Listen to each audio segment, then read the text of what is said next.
Hi friends, welcome back to my channel. It's Christy, Castle and Compass Adventures, and on my channel I share my love for all things cruising and Disney. And if you're planning a trip to Walt Disney World's EPCOT International Food Wine Festival, you are in for one of the most exciting and delicious events Disney puts on all year. So grab a snack, maybe even a glass of wine, and let's jump right in. Tip number 1, check your festival reservations and dates.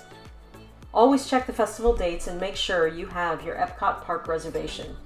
The Food and Wine Festival usually runs from late summer through mid-November, but the exact dates can change slightly each year. This year it's running from August 28th until November 22nd. And depending on your ticket type, you may still need a park reservation. And this is especially true if you're an annual pass holder or visiting during busier times. Imagine planning your foodie day only to find out that you can't even get into EPCOT.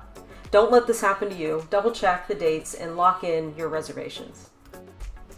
Tip number 2, review the menus in advance. Disney posts all of the menus online. There are usually over 25 booths, sometimes more. You're not going to get to eat everything in one day. Trust me, I've tried. Look through those menus ahead of time and highlight your must-try dishes. Screenshot them or mark them in the festival passport. That way you're not wandering around hungry or indecisive. Some of my favorites are Mexico, India, Italy, and Greece. And this year they include tostada de carnitas, chicken tikka masala, tortellini alla vodka, and a lamb gyro. And don't pass up the cocktails and mocktails that are perfectly paired with the menus. There are some allergy menus, but I recommend that you check ahead of time and ask a Disney cast member regarding your particular need. Tip number 3, budget smartly. Small plates usually run $5 to $10 and drinks can be $10 to $15. It adds up really quickly. One of the best hacks is to grab the festival gift card wristlet.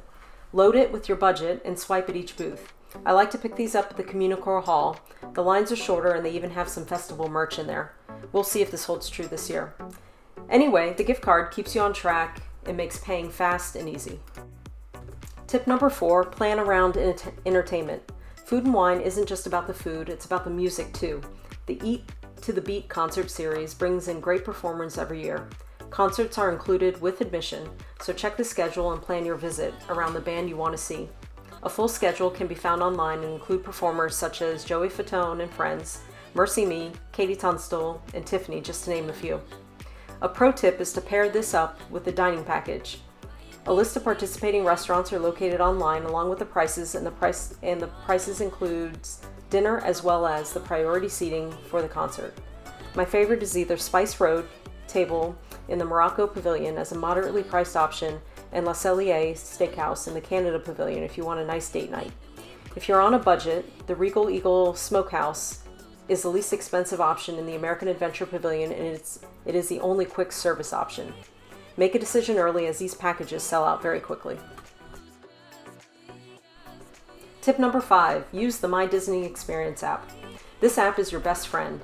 Check booth menus, maps, and wait times, and if you need a break, mobile order food at the quick service restaurant directly from the app. Use the PhotoPass if you have it tied to your reservation, and Disney photographers will help you get the best pictures and even throw in a little pixie dust for you. These pictures are not to be missed and can be found in the app as well. Tip number 6, visit on weekdays. Weekends are packed with locals. Expect longer lines and crowded walkways. If you can, visit on a weekday afternoon for a calmer experience and shorter lines. Tip number 7, pace yourself with food and drinks. Plates may look small, but after 5 or 6, you really feel it. Share dishes with your group so you can taste more without getting stuffed. And remember, the Florida heat plus alcohol can sneak up on you pretty quickly, so pace yourself. Tip number 8, stay hydrated.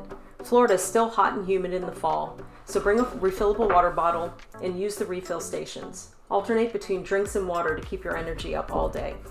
What we like to do is get to the park early, visit the attractions first, and survey the food options on the first walk around the World Showcase, and then develop a plan. Food options open at 11 o'clock, and they're served throughout the day. Tip number 9, explore the festival extras. Don't skip the extras.